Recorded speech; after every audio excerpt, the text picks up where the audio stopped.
إن الحمد لله نحمده ونستعينه ونستغفره ونعوذ بالله من شرور أنفسنا ومن سيئات أعمالنا من يهده الله فلا مضل له ومن يضلله فلا هادي له ونشهد أن لا إله إلا الله وحده لا شريك له ونشهد أن سيدنا وحبيبنا ونبينا محمدا عبده ورسوله اللهم صل على محمد وعلى آل محمد كما صليت على إبراهيم وعلى آل إبراهيم إنك حميد مجيد اللهم بارك على محمد وعلى آل محمد كما باركت على إبراهيم وعلى آل إبراهيم إنك حميد مجيد رب اشرح لي صدري ويسر لي أمري واحلل عقدة من لساني يفقهوا قولي ربي زدني علما ربي زدني علما ربي زدنا علما اللهم إني أعوذ بك من همزات الشياطين وأعوذ بك ربي أن يحضرون اللهم علينا الحق حقا وارزقنا اتباعه وعلينا الباطل باطلا وارزقنا اجتنابه اللهم طهر قلبي من النفاق وعملي من الرياء وأعيني من الخيانة ولساني من الكذب یا مقلب القلوب ثبت قلبی علی الدین آمین یا رب العالمین۔ السلام علیکم ورحمۃ اللہ وبرکاتہ۔ اللہ کا دوبارہ فضل اور احسان اور کرم یہ ہوا کہ اللہ تعالیٰ نے دوبارہ دین کس نسبت اس پہ جمع گسنو توفیق۔ جو ہمیں پچھلے درس سے جو موضوع تھا امر بالمعروف و نہی عن المنکر کا، جو ایک مسلمان امت پر اللہ نے سب سے بڑی ذمہ داری جو عائد کی ہوئی تھی وہ یہ تھی کہ مسلمانوں کے اوپر اتنی بڑی ذمہ داری اللہ نے عائد کی ہے کہ انہیں لوگوں کے لیے نکالا گیا ہے۔ اخرجت للناس تأمرون بالمعروف وتنہون عن المنکر، جو پچھلے درس میں ہم نے بخوبی اس کے تشریح کو جان لیا کہ کس اعتبار سے اللہ نے ہمیں رسپانسبل بنایا کہ پوری امت کی ذمہ داری ہمارے کندھوں پر عائد ہے کہ ہم دوسروں تک نیکی کا پیغام پہنچائیں، ان کو برائی سے، ان کو فتنہ اور فساد سے روکیں۔ تو اس دفعہ وہی تأمرون بالمعروف و نہی عن المنکر کے بارے میں ہمیں مزید جو ڈسکشن کریں وہ یہ ہے کہ تأمرون بالمعروف و تنہون عن المنکر میں جو فرق ہے، جو مابین ان کی الگ الگ دو چیزیں ہیں، ان کے دو درجے ہیں امر بالمعروف اور نہی عن المنکر کے، کیونکہ مسلمان امت کو پوری عالمگیر انسانیت کی خدمت کے لیے اللہ نے ان کو پیدا کر دیا ہے۔ ان کے اوپر اللہ نے اس رسپانسبلٹی کو عائد کیا ہوا ہے، اس سپرد کی ہوئی ہے کہ تمن چھ پور بنی نوا انسان ستائیں نیکین ہوں دعوت تو بدیودش ہوتا۔ تو اس اعتبار سے، اس درجے کے اعتبار سے دو درجے ہیں۔ امر بالمعروف ایک اس کا ایک اور نہی عن المنکر کے اعتبار سے مختلف دو رائے۔ امر بالمعروف انسان کران چھ، اس کا ایک پہلو ہوتا ہے، اس کی ایک اسٹریٹجی ہوتی ہے کہ کس اعتبار سے ہم امر بالمعروف کریں، اور نہی عن المنکر کی ایک اسٹریٹجی ہوتی ہے، اس طرح ایک طریقہ ہوتا ہے روکنے کا۔ تو سب سے پہلے ہمیں علم الاخلاق کے اندر، اخلاقیات کے اندر جو انسان پر جتنے بھی فرائض ہیں، اخلاقیات کے اندر انسان کے اوپر علماء لکھتے ہیں کہ دو فرائض ایک انسان پر عائد کیے ہوئے علم الاخلاق کے اندر، اخلاقیات کے اندر۔ ایک فرض وہ ہے کہ جو انسان کے اوپر ہر ایک انڈیویجول لیول پر ہر ایک بندے کو اس کو انجام دینا لازم ہے۔ اس کے اوپر اس کو اگر وہ انجام نہیں دے گا اس کو مجبور کیا جائے گا کہ تمہیں ان جیسے اعمال کو کرنا ضروری ہے، تمہیں ان ایکشنز کو کرنا ضروری ہے۔ اور ایک وہ فرض ہے جو اس کی رائے پر، اس کے اختیار پر رکھا گیا ہے، اگرچہ یہ کرا آپ فضائل اخلاق تک پہنچیں گے۔ تو سب سے پہلی شے جو انسان کو جس اعتبار سے اخلاقیات علم الاخلاق کے اندر ہے کہ وہ یہ ہے کہ وہ سوسائٹی کا ایک ایسا رکن، ایک ایسا فرد بنے کہ اس کے ذریعے سے سوسائٹی کے اندر کسی پر ظلم نہ ہو، کسی پر زیادتی نہ ہو، وہ سوسائٹی کو کسی قسم کا نقصان نہ دے دے، اور کسی کے اعتبار سے کسی شخص پر وہ ظلم نہ کرے، اور ہر اعتبار سے وہ غیر مفید انسان گژھنے سے سوسائٹی اعتبار بنو۔ جیسے کہ ہر ایک امینڈمنٹ کے اندر اگر تو دنیا کے قانون کو دیکھو وہاں پہ سوشل لاز ہوتے ہیں۔ ییٚمہِ ساتہٕ أسۍ امینڈمنٹ قانون چھِ پران تتہِ چھِ آسان سوشل لاز، وہ اس اعتبار سے ہے کہ سوسائٹی ہٕنٛدۍ ویلیوز گژھن نہٕ ڈسٹرب گژھٕنۍ، کوئی بھی بندہ کسی پر ظلم نہ کرے، کوئی بھی بندہ کسی جو سوسائٹی کا امن و سکون ہے اس کو برباد نہ کرے. تو اس اعتبار سے ایک انسان کو مطالبہ کیا جاتا ہے کہ چسا یمن کامن ہند انجام دن, اور اس سے اگر وہ نہیں کرے گا, اگر نہ سے کر کے اسے مجبور کیا جاتا ہے کہ چسا رولس اینڈ ریگولیشن سے فالو کریں, تاکہ تب ہی ایک سوسائٹی امن والی سوسائٹی بن سکتی ہے. تو اسے یہ بھی, لیکن اب دوسرا درجہ یہ ہے کہ فضائل اخلاق کی اوپر کی لیول جو بلند ترین معیار ہے, اس میں علماء لکھتے ہیں کہ انسان ہسا سے فضائل اخلاق تان تیل واتان جب وہ بندہ اپنے حقوق, اپنے رب کے حقوق اور اب بنی نوا انسانوں کے حقوق کے لیے اٹھتا ہے, یمہ سات تم سہ فلفل کران, اس کے بعد وہ اس کی زندگی ہماتن حق کو پرچار کرنے کے لیے نکلتی, اس کی زندگی حق کو ثابت کرنے کے لیے نکلتی, وہ حق کا حامی بن جاتا ہے, ظلم کے خلاف بن جاتا ہے, اس کی زندگی انسانوں کی خدمت میں گزرتی ہے. یہ فضائل اخلاق کی بلند ترین لیول ہے, یہ فضائل اخلاق کی بلند ترین لیول ہے. لیکن یہ فضائل اخلاق کی بلند ترین لیول خود بھی نیک بنتا ہے اور دوسروں کو نیک بنانے کی کوشش کرتا ہے, اپنے آپ کو بھی برائیوں سے بچاتا ہے, دوسروں کو بھی برائیوں سے بچاتا ہے. جب یہ معیار ایک انسان کے اندر فٹ ہوتا ہے تمس ہسا ونا یہ بندہ فضائل اخلاق کی بلند ترین لیول پر پہنچ چکا ہے. پہلی لیول پر میں نے بات کی کہ سہسا ٹوٹل سوسائٹی اعتبار منکر نش پن پان بچاوان, ظلم نش پن پان بچاوان, کسی پر ظلم نہیں کرتا, وہ اپنی ذات تک رہتا ہے. لیکن دوسرے اعتبار میں نے کہا کہ وہ دوسروں انسانوں کی خدمت کے لیے وہ اٹھتا ہے اور دوسرے انسانوں کے اعتبار سے وہ آگے اپنی زندگی کو چلاتا ہے. اور دوسری فضائل اخلاق لیول تب تک یہ انسان حاصل نہیں کر سکتا یم سات یوتانی کس انسان سنس ذہنس اندر شعور کامل آ گئے.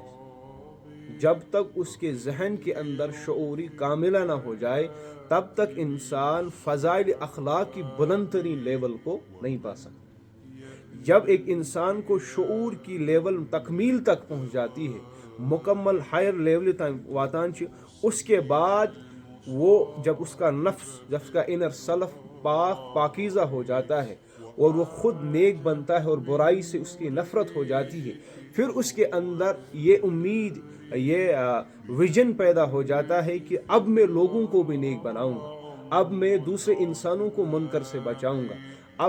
اب یہ کیونکہ یہ اس کی ذات پر کیوں عائد کیا ہوا ہے, یوتان سے پن پان ات بلند ترین لیول پہ وات بیاکھ شخص ہیکہ تمس واتنائت کہیں.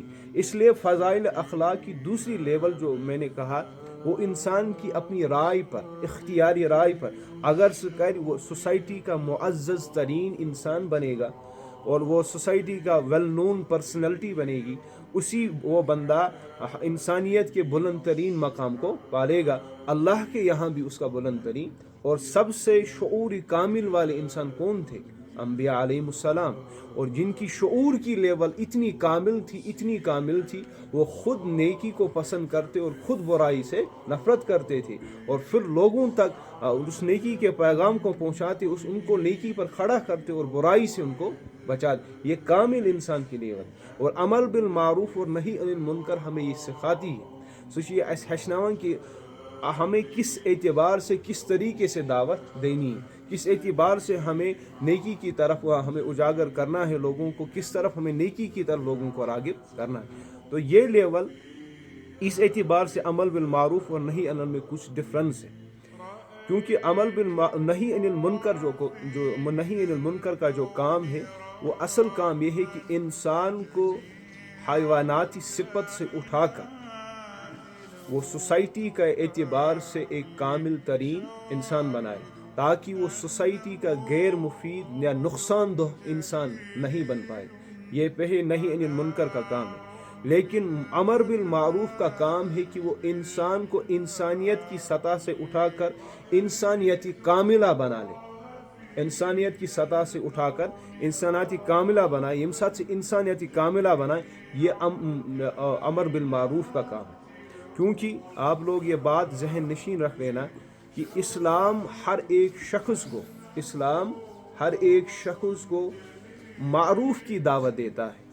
اسلام ہر ایک شخص کو معروف کی دعوت دیتا ہے, تاکہ اس انسان کے اندر جو اچھی خوبیاں ہیں ان کو ٹریگر کر کے اس کو اس کام پر آمادہ کرتا ہے۔ اسلام کی دعوت معروف ہوتی ہے، معروف کی لیول پر، لیکن اب یہ بات آپ بھی ذہن نشین رکھ لیں، جب تک ہم نہی عن المنکر کو اس کے دل سے نہیں نکالیں گے امر بالمعروف کام نہیں آئے۔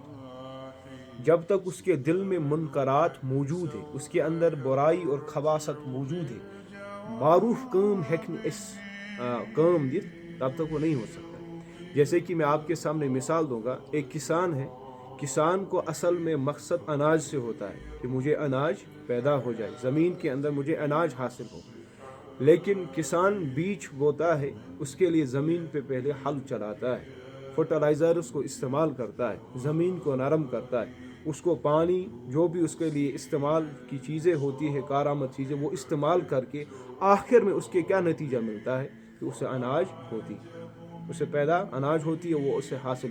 اس لیے اسلام کا جو مین مقصد ہے وہ امر بالمعروف ہے، سکیش عمل بالمعروف، لیکن ساتھ میں انسان کے اندر جو علم الانسٹنکٹس ہے، وہ جو نہیں عن المنکر ہے، جو جبلت انسان کے اندر جو خواہشات ہے، جو اسے برائی پر آمادہ کرتے ہیں کہ تم برائی کر لو، تم برائی کر لو، وہ اکساتے رہتے، پہلے اس منکر کے پردے کو چاہ کرنا ہے، پہلے اس انسان کو منکر سے صاف کرنا ہے، پہلے اس انسان کو اس منکر کی برائیوں سے باہر نکالنا ہے، تب ہی امر بالمعروف میں کام، معروف باتیں نیکی کام آئے گی، تب ہی وہ بندہ نیکی پہ اجاگر ہو۔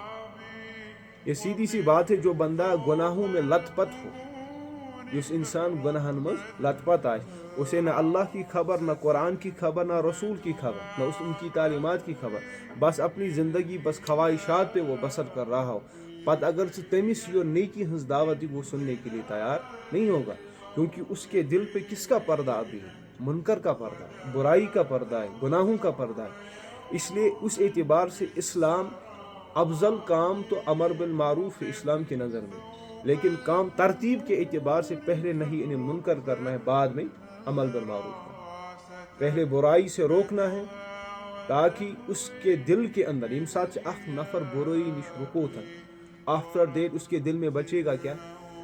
نیکی کا جذبہ۔ اس نیکی کے جذبے کو اسلام ٹریگر کرتا ہے، یم ساتھ اسلام تک ٹریگر شکران، وہ اس کے اندر اس کے علاوہ کوئی آپشن نہیں رہتا کہ وہ نیکی کے راستے کو اختیار کرے۔ اسلام اس وے سے بات کرتا ہے، اسلام قدغن لگاتا ہے برائیوں کے اوپر، تاکہ یم ساتھ سے نیکی اختیار کرے، یم ساتھ سے نیکی ہند وت پہ پک، منکر گژھِ تمس یون بتھ کہیں۔ جیسا کہ علماء مفسرین کے لکھتے ہیں کہ اللہ کی معرفت ہر ایک انسان کے دل میں موجود ہے، اللہ کی معرفت ہر ایک انسان کے دل میں موجود ہے، لیکن اس پہ ظہور کے پردے پڑ چکے ہیں، اس پہ منکرات کے پردے پڑ چکے ہیں، شہوانیت کے پردے، تکبر کا پردہ، حب مال کا پردہ، حب جاہ کا پردہ، حب دنیا کا پردہ، حب اولاد کا پردہ، جو بھی پردہ آ چکا ہے، حالانکہ اللہ کی معرفت یعنی اللہ کی پہچان اسے دل تصدیق کر رہا ہے کہ اللہ ہی اس کائنات کا حقیقی رب ہے، اللہ ہی اس کائنات کا بادشاہ، اس کائنات کا سلطان ہے، لیکن اگر وہ اسے نہیں پہچان پا رہا، وہ کس کی وجہ سے؟ جو اس کے دل کے اوپر جو پردے حائل ہو چکے ہیں، وہ پردے اسے اللہ کی معرفت نہیں پہنچاتے، تم چھن تمس طور واتنانچ کوشش دیوان کہیں۔ اس اعتبار سے اس کیا کام گوڈ کریں؟ نہیں عن المنکر کو ختم کرنا ہے، اور ٹریگر کس کو کرنا ہے؟ امر بالمعروف کو۔ یم ساتھ نہیں عن المنکر میں چاک تمیک پردو کور، اور پھر اس بندے کے لیے اس کے علاوہ کوئی آپشن نہیں رہتا کہ وہ امر بالمعروف کو اختیار کرے، وہ نیکی کو اختیار کرے۔ لیکن فی الواقعہ اگر ایک انسان کو ہم نے برائی سے نکال لے لیا اور اس نے پھر بھی امر بالمعروف اختیار نہیں کیا، تم ایسا کون سٹل امر بالمعروف اختیار کی، تو اسلام کا کیا رجحان ہے؟ اسلام کا کیا حکم ہے؟ اسلام کا حکم ہے لا اکراہ فی الدین، اسلام میں کوئی زبردستی نہیں۔ جب ہم کسی کو اس کے سامنے اس سے برائی سے روک لیتے ہیں، یم ساتھ تمس برائی ہن کنسیکوینس ونان کہ اس سے برے نتائج کیا نکلیں گے، اور اس سے آپ کی زندگی کا کس روح پہ کت رخس پہ گژھِ چٲنۍ زندگی کس اعتبار سے چلے گی، تو اس کے بعد ہم اسے یہ کہتے اس کے اسلام کہتا ہے اس کو اپنے حال پر چھوڑ دو. اب وہ معروف کو بھی ایکسیپٹ نہیں کرا، منکر سے تو اس کو نکالا. اس اعتبار سے منکر کا کام ہمیں کرنا ہے. اور قرآن مجید کے اندر ایک اسپیسیفک آیت جو قرآن مجید کے اندر سورۃ النحل کے اندر اللہ نے نازل فرما جناب رسول اللہ صلی اللہ علیہ وسلم پر کہ کس اعتبار سے ہمیں دعوت کا کام کرنا. اور قرآن مجید کی آیت سورۃ النحل کی ہے 125واں آیت ہے، ادعو الی سبیل ربک بالحکمۃ والموعظۃ الحسنۃ وجادلہم باللتی ہی احسن ان ربک هو عالم بمن ضل عن سبیلہ وہو عالم بالمہتدین. اس آیت میں ہم دعوت کا اسلوب پڑھ لیں گے کہ دا وے آف دعویٰ، کس طرح ہم لوگوں کو اپروچ کر لیں گے اسلام کی دعوت کے اعتبار سے. یہ محمد صلی اللہ علیہ وسلم پر یہ آیت نازل ہوئی اس اعتبار سے کہ نبی علیہ صلاۃ وسلام آپ کس طرح لوگوں تک اسلام کی دعوت پہنچائیں گے. دا وے آف دعویٰ کیا ہے؟ تو پہلی بات اللہ نے کیا کہا، ادعو الی سبیل ربک بالحکمہ. یا رسول اللہ صلی اللہ علیہ وسلم اپنے رب کے راستے کی طرف یعنی اسلام کی طرف لوگوں کو دعوت دیجیے. کس کے ساتھ؟ بالحکمہ، وزڈم کے ساتھ، دانائی کے ساتھ، عقل کے ساتھ.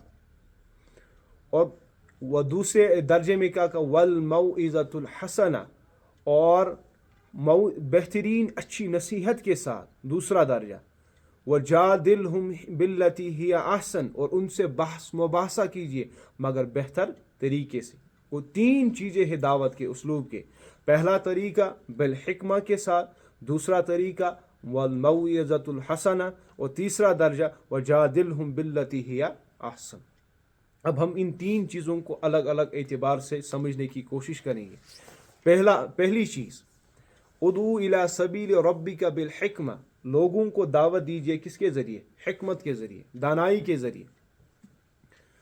اب یہاں پہ آپ بات سمجھیے کہ سوسائٹی کے اندر، ہر ایک سماج کے اندر، ہر ایک سوسائٹی اندر ترے طبقے امالات میں کس طبقے؟ تین طبقے ملتے ہیں.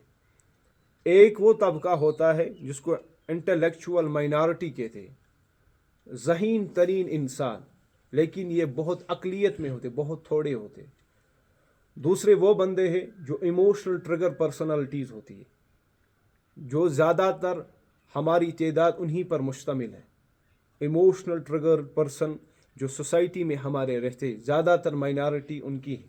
اور تیسرے جو تھوڑے سے ایروگنٹ ٹائپ پرسن ہیں، جو بحث کے بغیر بات نہیں مانتے. اب پہلے جو انٹلیکچوئل مائنارٹی ہے، یہ کبھی بھی خوش اسلوبی یعنی خوبصورت واز کے اعتبار سے، بڑے زور و شور کے واز کے اعتبار سے یہ کبھی اسلام کی طرف راغب نہیں ہو سکتے. کیونکہ یہ بندے ایسے ہیں جس طرح ایک انسان کے جسم کے اندر سر مانے رکھتا ہے، سانس جسمس اندر اتن کل مانے چھ تھاوان کہ یہ سنٹر ہے باڈی کا، وہاں سے کس طرح باڈی کے اندر فنکشن، جو ہمارا برین ہے کس طرح فنکشن کر رہا ہے. اسی طرح یہ انٹلیکچوئل مائنارٹی ایک سوسائٹی کا دماغ ہوتی ہے. جہاں یہ انٹلیکچوئل مائنارٹی جس طرف رخ اختیار کرتی ہے، جس نظریے کو ایکسیپٹ کرتے ہیں، عام عوام الناس ان کو فالوور بنتے ہیں. یہ انسان کی بائی ڈیزائن کیمسٹری ہے. جو ہمارے اوپر ڈومیننٹ ہوتا ہے آٹومیٹکلی ہم اس کو فالو کرنے کی کوشش کرتے ہیں، ہماری کیمسٹری کے اندر. ایون ابھی ویسٹ اگر پوری دنیا پہ غالب ہوا ہے، ابھی جو ویسٹ کی جو غالب ونکس اس پر، اس کی وجہ سے ہمارے نوجوان کس کو فالو کرنے کی کوشش کرتے؟ ویسٹ کو. اس سے قبل جب ہمارا دور تھا، مسلمانوں کا دور تھا، جب ہم پوری دنیا پہ غالب تھے، تب غیر کن کی نقش نگانی کرتے تھے؟ ہماری. وہ ہمارا طرز اختیار کرتے، ہمارا لائف سٹائل اختیار. کیونکہ ہماری بائی ڈیزائن کیمسٹری یہ ہے کہ جو بندہ اوپر ہمارا ہوتا ہے، جو ڈومیننٹ ہوتا ہے سوسائٹی کے اندر، اسی بندے کو فالو کر کے وہ آگے زندگی کو چلاتا ہے.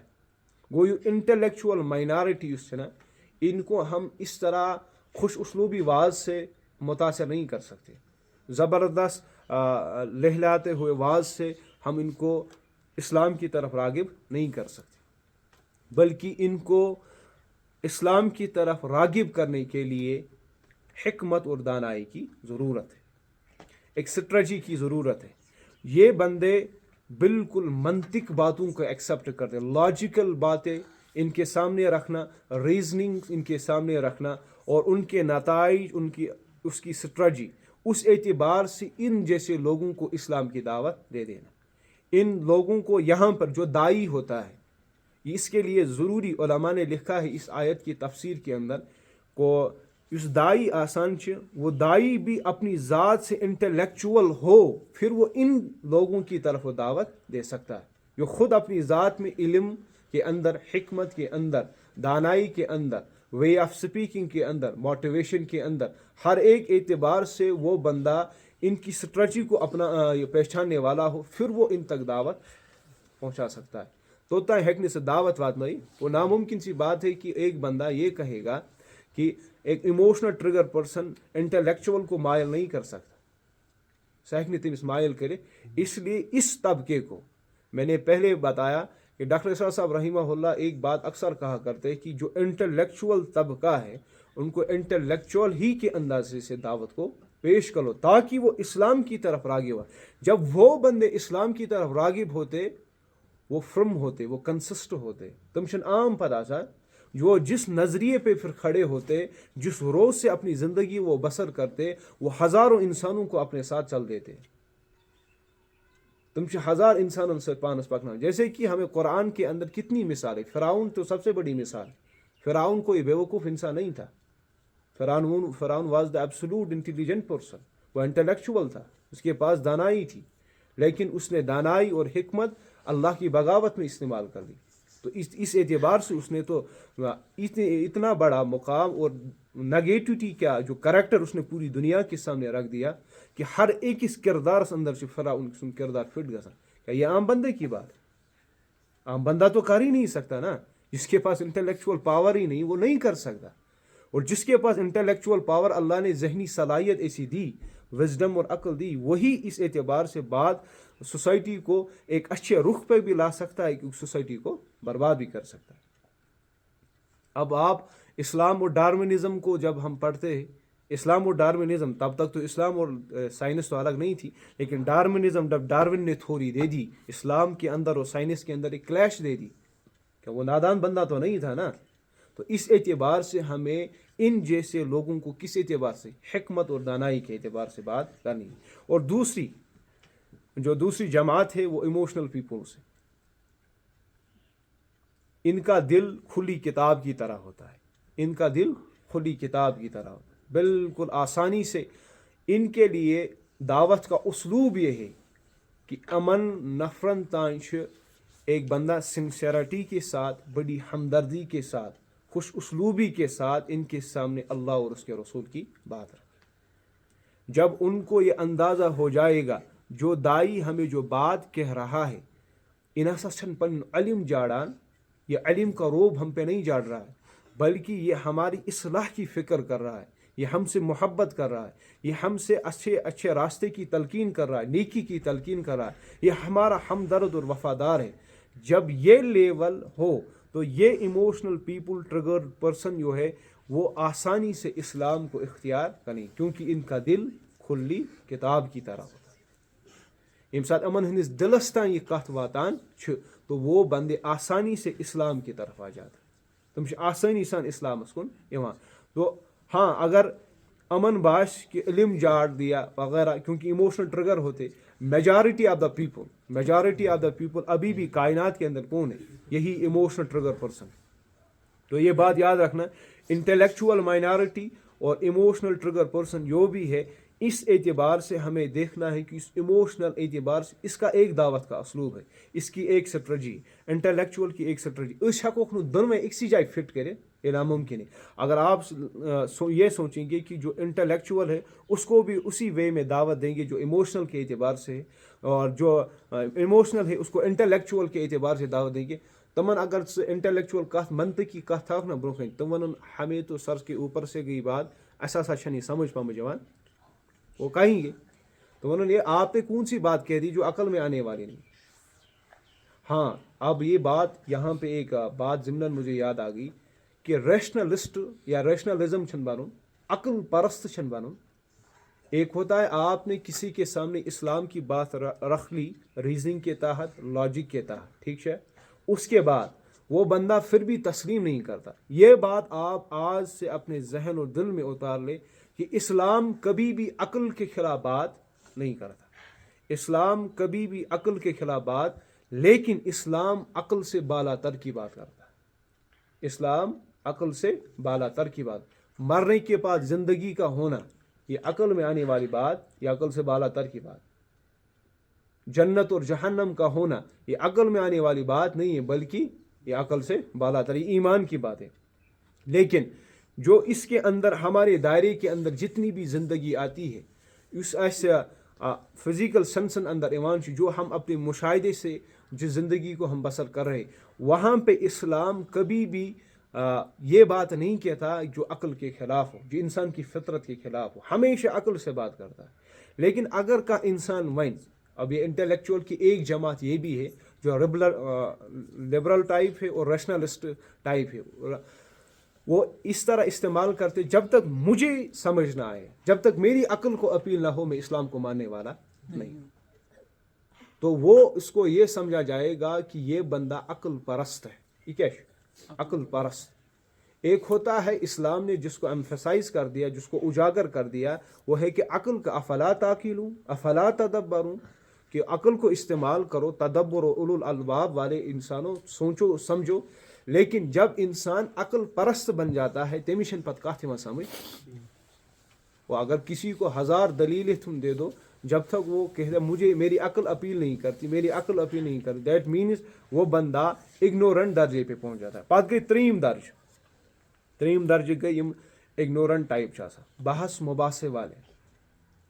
اور اللہ نے کیا فرما وجادلہم باللتی ہے احسن. یہ ایک ایسی جماعت ہوتی ہے، تم جماعت ابھی بھی آپ دیکھیں گے، آپ سوشل میڈیا سے اویئر تو ہے ہی، آپ کبھی کبھار یم ساتھ مسلمان کن ساتھ سٹریٹ دعویٰ کران پارکن اندر وغیرہ سڑکن پہ، جیسے کہ فادین میں اکثر ہوتا ہے، پھر کچھ بندے آتے ہیں جو ان سے گھنٹوں تک بحث کرتے.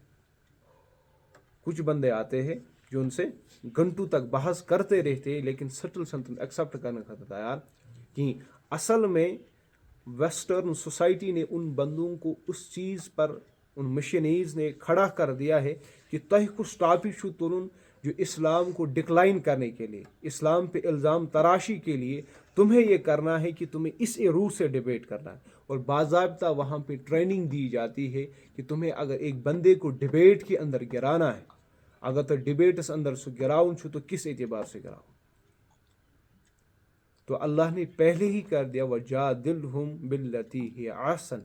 جادلہم، اور جس کو ہم اردو زبان میں مناظرہ کہتے ہیں، اور قرآن مجید کی اصطلاح میں جادلہم. جب وہ اس روح پہ آئے کہ وہ جھگڑا کرنے لگے، بحث و مباحثہ کرنے لگے، اور اللہ نے فرمایا بحث و مباحثہ کرنا ہے، اس سے باز نہیں رہنا. بحث مباحثہ کروں، لیکن اس کی ایک وے کہ کس اعتبار سے بحث و مباحثہ کر لو، منطقی اعتبار سے، لیکن ساتھ ہی فرمایا باللتی ہی احسن. بہترین اے مسلمانوں تم بہترین طریقے سے بحث مباحثہ کر لو. گالی گلوچ پر نہ آنا، بدتمیزی پر نہ آنا، اس کو گالی نہ دینا. جیسے کہ قرآن مجید کے اندر آتا ہے کہ جو بندے اللہ کے علاوہ کچھ اور معبودوں کو پکارتے ہیں، یم انسان اللہ تعالیٰ وغیر باقین معبودن پکارن چھ، تمن مسا ژوریو تھی لیک، ان کو گالیاں نہ دو. کیوں؟ کیونکہ اگر اس عوض میں وہ اللہ کو بغیر علم کے، تو نادانی میں کس کو گالی دیں گے؟ اللہ کو گالی دیں گے. ان کا معبود باطل، ہمارا معبود حق. اس لیے اسلوب یہ ہے، اللہ نے قرآن میں اسلوب بیان کر دیا کہ تہ چھون کانس غیر مذہب کس معبود لکھ ساریں بدتمیزی کریں، کہ بلکہ تمہیں برہان کے ساتھ، دلیل کے ساتھ پیش آنا ہے، منطق کے ساتھ پیش آنا. آپ بحث مباحثہ ان سے کر لو، تو کریو سا تمن سے ڈبیٹ، لیکن ڈبیٹ اس اعتبار ڈپلومیٹک ٹائپ ہو، ساش تحت انداز اندر ڈبیٹ کہ جس کی وجہ سے چون طریق گژھِ آسن آسن. اور قرآن مجید دوسرے سورۃ الفرقان میں کہتا ہے وَإِذَا خَاطَبَهُمُ الْجَاهِلُونَ قَالُوا سَلَامًا، کہ یم ساتھ جاہل تہ سے بحث مباحثہ لگن کرن ان سے کہو قالوا سلاما، ژے پہ ٲسن سلام، اب مجھے ڈیبیٹ نہیں کرنی، کیونکہ وہ بات جاہل اصل میں اگر جاہل کے سامنے 40 عالموں کو بچھا لیا جائے کہ 40 عالم آسانی سے ہاریں گے کس کے سامنے؟ ایک جاہل کے سامنے، کیونکہ وہ بات ماننے کے لیے تیار نہیں ہے۔ تو اللہ نے اس لیے پہلے اسلوب بیان کر دیا، اگر تو بحث و مباحثہ کرو تو کس اعتبار سے کرو؟ باللتی ہی احسن، آسن طریقے سے۔ اس لیے نبی علیہ الصلوۃ والسلام کی سیرت کے اندر ایک حدیث کے اندر آتا ہے کہ کس اعتبار سے ہمیں دعوت کا کام کرنا ہے۔ اب بات یہاں سمجھو کہ کس طرح نبی علیہ الصلوۃ والسلام صحابہ کو تربیت کرتے تھے، اور تربیت کا بھی مقام یہ ہے کہ نبی علیہ الصلوۃ والسلام کے سامنے ایک صحابی آتے۔ اب یہاں پہ آپ بات غور نشین کرنا کہ اس نے کیا بات کی تو نبی علیہ الصلوۃ والسلام نے کیا بات کی۔ ایک صحابی آتے نبی علیہ الصلوۃ والسلام کے دربار کے اندر اور کہتے یا رسول اللہ صلی اللہ علیہ وسلم مجھے زنا کی اجازت دیجیے۔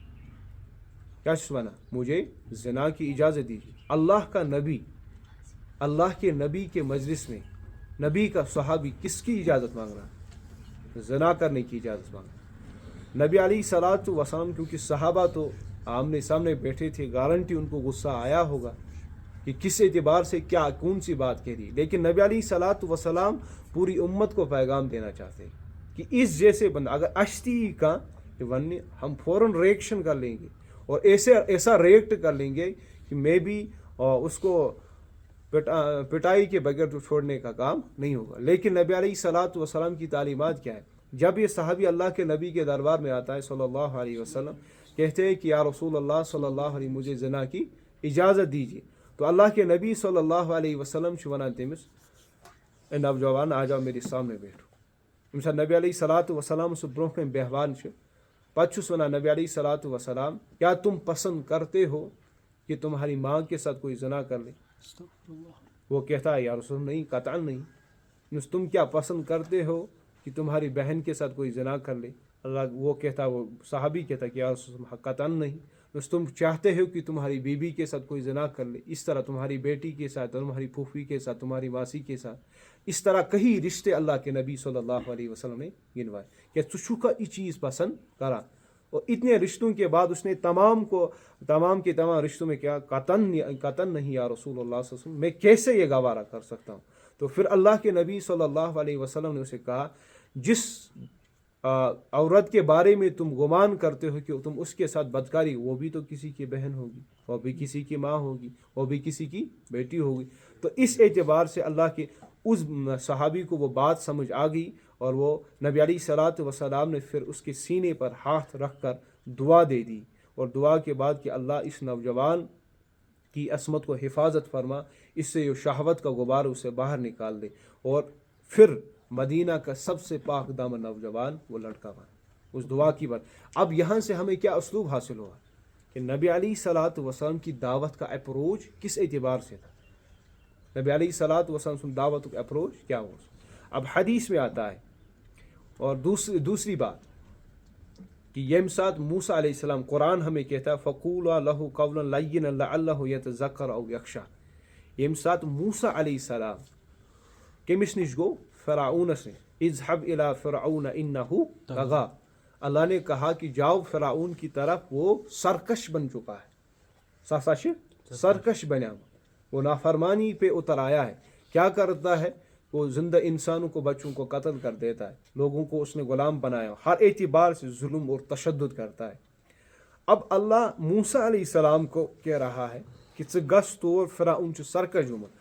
اب سرکش انسان کے بارے میں ہمارا کیا خیال ہے؟ اس سے اچھے سے بات کی جائے یا برائی سے بات کی جائے، غصے سے کی جائے؟ ہمارا خیال کیا ہے کہ ہمیں غصے سے پیش آنا ہے، بدتمیزی سے پیش، کیونکہ وہ آلریڈی سرکش ہے، وہ نافرمان ہے اللہ کا، وہ اللہ کا باغی ہے۔ لیکن اب دیکھو موسیٰ علیہ السلام کو اللہ رب العالمین کیا نصیحت کر رہے ہیں۔ اللہ فرمائے فَقُولُوا لَهُ قَوْلًا لَيِّنًا لَعَلَّهُ يَتَذَكَّرُ أَوْ يَخْشَىٰ۔ اے موسیٰ، یم ساتھ فرعونس نش گژھک، اس کے سامنے نرمی سے بات کرنا، نرمی سے بات کرنا۔ کیوں اللہ؟ او یتذکر او یخشی، کیا پتہ اس نرمی کے گفتگو کی وجہ سے فرعون نصیحت حاصل کر لے یا اللہ سے ڈرنے والا بن جائے۔ فرعون جیسے شخص کو کہہ رہا ہے اللہ اپنے موسیٰ کو کہ یم ساتھ طور گسل، اس کے ساتھ کس طرح بات کرنا؟ نرمی کے ساتھ۔ ہم اپنے خون کے باعث سے جب ہم اسلام کی دعوت پیش کرتے ہیں اس وقت بھی نرمی سے گفتگو، تو سٹرینجرز کی تو بات ہی نہیں ہے، اپنے مسلمان دوسرے مسلمان کی تو بات ہی نہیں ہے، اپنے ہمسایہ کی تو بات ہی نہیں، اپنے کلاس میٹ کی تو بات ہی نہیں۔ ہم جب اسلام پہ کچھ دیر کے لیے نمازوں پہ کھڑا ہوئے تو میں باسان بوڑ بار وچھس بھئی ڈنڈ گژھِ میں اتھس مز آسن، بس سب کو پیٹنا شروع کرو۔ تو اس طرح دعوت کا اسلوب نہیں۔ دعوت کا اسلوب کیا ہے کہ ہمیں سب سے پہلے، کیونکہ جو نرمی سے جو گفتگو کرتا ہے نا، اس نرمی سن کت کرا، جس کی آواز کے اندر ایک مٹھاس ہو، جس کی آواز کے اندر ایک ادب ہو، جس کی آواز کے اندر ایک محبت جھلکتی ہو، اس کی بات لوگوں کے دلوں میں راکس ہوتی ہے۔ یہ ساتھ انڈیویجول لیول پر دعوت دی۔ ہاں ایک اجتماع کے اعتبار سے وہ قرآن کے اسلوب کو بیان کر رہا ہے، وہ جلال میں بھی آ سکتا ہے، کوئی بات نہیں، جہاں پہ جلال قرآن کہتا ہے جو جلال میں آئے، لیکن یم ساتھ انڈیویجول لیول پہ کت کرے تو ہر ایک بندے کو اس طرح ٹریگر کرے۔ پہلے آپ ماڈرن دور میں رہتے ہو اس لیے سائیکالوجی کو پڑھا کرو۔ سائیکالوجی کے اندر آپ لوگوں کو ہیومن بیہیویئر کا پتہ چلے گا کہ کون سا بندہ جب وہ بات کر رہا ہے، یم ساتھ کت ذکر جو حکمت کیا ہے۔ حکمت وہ بندہ جب ایک بندے کو، جو پہلے ہم نے کہا کہ وہ میں ریپیٹ کر لوں گا، جب ایک بندے کو، ایک دائی کو حکمت حاصل ہوتی ہے، اس دعوت دن وول شخص تمس حکمت حاصل گژھان، تو وہ دیکھتا ہے، سہ وچھان تمس شخصس کن کہ جو یہ باتیں اس نے 3-4 باتیں کہی۔ جب وہ کسی بندے سے اسلام کے روح سے بات کرتا ہے، سہ زٕ کت یُتھُے تم برونٛہہ کن تھانا، تمس آٹومیٹکلی گژھان یہ پتہ پائی کہ اس بندے کے دل کے اندر کیا ہے، اب یہ کس لیول کی بات کرنا چاہتا ہے اور مجھے یہاں سے کون سا جواب دینا ہے، اور اس جواب کے نتیجے میں کیا بات نکلی۔ یم ساتھ دائیس اندر یم سارے صفت جمع گژھن، اس کو کہیں گی اس دائی کے اندر اللہ نے حکمت کو کوٹ کوٹ کر بھر دیا۔ تو اس اعتبار سے ہماری گفتگو کیا ہونی چاہیے؟ نرم۔ اب اللہ کے نبی کی حدیث سن لو۔ نبی علیہ الصلوۃ والسلام فرماوان من رعا منکرن، من قال رسول اللہ صلی اللہ علیہ وسلم من رعا منکم منکرن فلیغیر بیدہ۔ اب یہاں پہ بہت بڑا اسلوب اللہ کے نبی صلی اللہ علیہ وسلم نے منکر کے بارے میں کہا کہ تمہیں منکر کو کس طرح روک لینا ہے، تمہیں برائی کو کس طرح روک لینا ہے۔ فرمایا کہ قال من رعا منکم منکرن فلیغیر بیدہ، اگر تم میں سے کوئی برائی کو دیکھ لے، اگر تم میں سے کوئی برائی کو دیکھ لے، فلیغیر بیدہ، اس کو ہاتھ سے روکنے کی کوشش کرو۔ فإن لم یستطع، اگر وہ اس کی استطاعت نہیں رکھتا، تو اللہ کے نبی نے فرمایا فبلسانہ، تو اسے زبان سے کہو کہ بھائی کیا کر رہے ہو، اللہ کی نافرمانی، تم اللہ کے حدودوں کو پامال کر رہے ہو، تم گناہ کے کام کر، تم اپنے لیے جہنم کا راستہ بنا رہے ہو، تو یہ اللہ کا حکم نہیں، یہ اللہ کے نبی کا حکم۔ اور فإن لم یستطع، اگر وہ اس کی بھی استطاعت نہیں رکھتا، تو اللہ کے نبی نے فرمایا فبقلبہ، تو اپنے دل میں اس برائی کو برا جانو، وذالک اضعف الایمان، یہ سب سے کمزور تر درجہ ہے کس کا؟ ایمان۔ دیٹ مینز اس کے بعد کوئی ایمان ہے۔ اگر کسی بندے کو برائی کے دیکھتے وقت یہ 3 کیفیتیں محسوس نہیں ہوئی، اگر وہ قادر تھا ہاتھ سے روکنے کا تو وہ روک لے اسے، اگر قادر نہیں تھا تو زبان سے کہہ لے، اگر زبان سے بھی نہیں کہہ سکتا تو دل میں اس برائی کو برا جانے، اگر وہ دل میں بھی اسے برا نہیں جانتا، دیٹ مینس اس بندے کے دل میں ایمان کی کوئی شے موجود نہیں۔ جو بندہ برائی کو پسند کرتا ہے اس کو اپنے ایمان کی خیر منانی چاہیے، اس کے دل میں ایمان نہیں ہے۔ اب یہ 3 سٹریٹجیز ہے۔ پہلی جو سٹریٹجی ہے فلیغیر بیدہ، یہ پاور کا کام ہے، یہ اتھارٹی کا کام ہے، یہ حکومتوں کا کام ہے، یہ ایک عام انسان کرے۔ آپ بات سمجھ رہے ہیں نا؟ جس کے پاس اتھارٹی ہو، جس کے پاس حکومت ہو، جس کے پاس طاقت ہو، اور وہ طاقت کو استعمال کر کے، اتھارٹی کو استعمال کر کے سوسائٹی کے اندر جو فتنہ، جو فساد، جو برائی پھیلا رہا ہو، وہ اس کو روک سکتا ہے۔ اگر کسی انسان کے پاس بھی انڈیویجول لیول پہ کہیں پہ کوئی گناہ کا کام ہو تو اسے روکنے کی کوشش کرے، وہ روک سکتا ہو تو روکنے کی کوشش کرے، اگر نہیں کم از کم اپنی زبان کا استعمال گونگا شیطان کی طرح نہ بن جائے. ہاں، گونگا شیطان کی طرح نہیں بننا ہے، بلکہ اپنی زبان کو کھولنا ہے کہ بھائی برائی کر رہے ہو، اللہ کی نافرمانی کرے.